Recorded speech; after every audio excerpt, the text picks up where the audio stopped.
Project planning क्या होती है? प्रोजेक्ट प्लानिंग सॉफ्टवेयर इंजीनियरिंग का एक बेहद महत्वपूर्ण हिस्सा है। किसी भी सॉफ्टवेयर प्रोजेक्ट की सफलता इस बात पर निर्भर करती है कि उसकी योजना कितनी अच्छी और समझदारी से बनाई गई है। सरल शब्दों में कहें तो प्रोजेक्ट प्लानिंग का मतलब होता है किसी भी प्रोजेक्ट को सफलतापूर्वक पूरा करने के लिए पहले से एक स्पष्ट और व्यवस्थित योजना बनाना। यह योजना यह तय करती है कि सॉफ्टवेयर में क्या बनाना है, क्यों बनाना है, कौन बनाएगा, कितने समय में बनेगा और इसके लिए कितना बजट लगेगा। इसे हम एक तरह से सॉफ्टवेयर डेवलपमेंट का रोड मैप कह सकते हैं, जो पूरी टीम को सही दिशा में आगे बढ़ने में मदद करता है। प्रोजेक्ट प्लानिंग की सबसे बड़ी आवश्यकता इस बात में है कि यह पूरे काम को एक संगठित ढंग से करवाती है। यदि कोई टीम बिना किसी योजना के सीधे काम शुरू कर दे तो उसमें कई गड़बड़ियां हो सकती हैं, जैसे कोई डेवलपर अपना हिस्सा समय पर पूरा ना करे, कोई दूसरा व्यक्ति वही काम दोबारा कर दे या क्लाइंट की अपेक्षाओं के अनुसार फीचर्स ना बन पाएं। ऐसे में प्रोजेक्ट में देरी होती है और उसकी लागत भी बढ़ जाती है। इसलिए किसी भी प्रोजेक्ट को शुरू करने से पहले यह तय करना जरूरी होता है कि कौन सा काम कब और कैसे किया जाएगा। प्रोजेक्ट प्लानिंग के कई उद्देश्य होते हैं। सबसे पहले यह सुनिश्चित करना कि संसाधनों जैसे समय, पैसा और लोगों का सही उपयोग हो।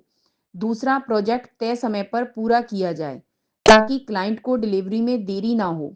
तीसरा, बजट का नियंत्रण रखा जाए ताकि खर्च जरूरत से ज्यादा ना बढ़े।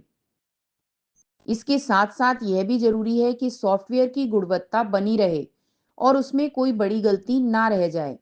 एक और उद्देश्य जोखिमों, रिस्क को पहले से पहचान लेना है ताकि किसी भी समस्या का हल समय रहते निकाला जा सके। अब बात करें कि प्रोजेक्ट प्लानिंग की प्रक्रिया कैसे होती है। इसका पहला चरण होता है प्रोजेक्ट स्कोप डेफिनेशन। इसमें यह तय किया जाता है कि सॉफ्टवेयर में क्या-क्या सुविधाएं शामिल होंगी और क्या नहीं होंगी। उदाहरण के लिए, अगर हम एक ऑनलाइन बैंकिंग सिस्टम बना रहे हैं, तो हमें पहले ही तय करना होगा कि उसमें फंड ट्रांसफर, बिल पेमेंट और पासबुक जैसी सुविधाएं होंगी या नहीं। यह स्पष्टता बहुत जरूरी है ताकि टीम और क्लाइंट दोनों एक ही लक्ष्य की ओर काम करें। दूसरा चरण होता है प्रोजेक्ट एस्टिमेशन, जिसमें यह तय किया जाता है कि पूरे प्रोजेक्ट को पूरा करने में कितना समय, कितने लोग और कितना पैसा लगेगा। इसके लिए प्रोजेक्ट मैनेजर पुराने प्रोजेक्ट्स का अनुभव देखता है और अनुमान लगाता है कि यह प्रोजेक्ट कितने संसाधनों में पूरा किया जा सकता है। इसके बाद आता है प्रोजेक्ट शेड्यूलिंग, जिसमें हर काम के लिए समय सीमा तय की जाती है। कौन सा काम कब शुरू होगा और कब खत्म होगा, यह सब पहले से तय होता है। इसके लिए अक्सर गैंट चार्ट या पर्ट चार्ट जैसे टूल्स का प्रयोग किया जाता है। इसके बाद आता है रिसोर्स एलोकेशन।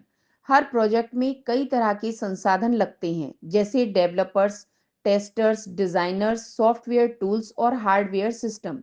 प्रोजेक्ट मैनेजर यह सुनिश्चित करता है कि सही व्यक्ति को सही काम सौंपा जाए और किसी की क्षमता व्यर्थ ना जाए। साथ ही एक और बहुत अहम चरण है रिस्क मैनेजमेंट प्लानिंग। इसमें उन सभी संभावित समस्याओं की पहचान की जाती है जो आगे चलकर प्रोजेक्ट को प्रभावित कर सकती हैं, जैसे टीम में किसी सदस्य का प्रोजेक्ट छोड़ देना या क्लाइंट की रिक्वायरमेंट्स में बदलाव आ जाना। इन जोखिमों के लिए पहले से वैकल्पिक योजना, बैकअप प्लान तैयार की जाती है। इसके बाद आता है कम्युनिकेशन प्लान। किसी भी टीम में संवाद की स्पष्टता सबसे जरूरी होती है। अगर जानकारी सही ढंग से साझा नहीं होती तो भ्रम और गलतियां होना तय है। इसलिए एक कम्युनिकेशन प्लान बनाया जाता है, जिसमें यह तय होता है कि टीम मीटिंग्स कब होंगी, रिपोर्ट्स कब भेजी जाएंगी और क्लाइंट से संपर्क कैसे किया जाएगा।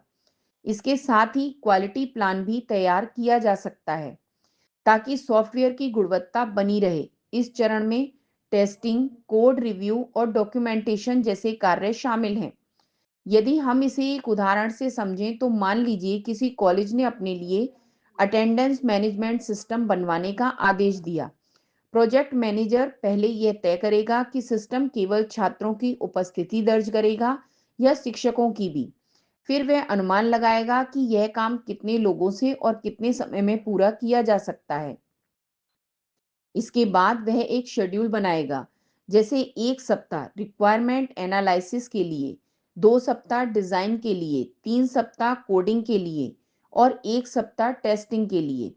साथ ही वह संभावित जोखिमों की सूची बनाकर उनके समाधान भी तय करेगा। अंत में यह कहा जा सकता है कि प्रोजेक्ट प्लानिंग किसी भी सॉफ्टवेयर प्रोजेक्ट की रीढ़ होती है। यह पूरी टीम को एक स्पष्ट दिशा, समय सीमा और जिम्मेदारी देती है। अगर योजना मजबूत है तो प्रोजेक्ट सुचारू रूप से और समय पर पूरा हो सकता है। लेकिन यदि योजना अधूरी है तो सबसे अनुभवी टीम भी असफल हो सकती है। इसलिए एक सफल सॉफ्टवेयर प्रोजेक्ट की पहली शर्त है ठोस और सुविचारित प्रोजेक्ट प्लानिंग।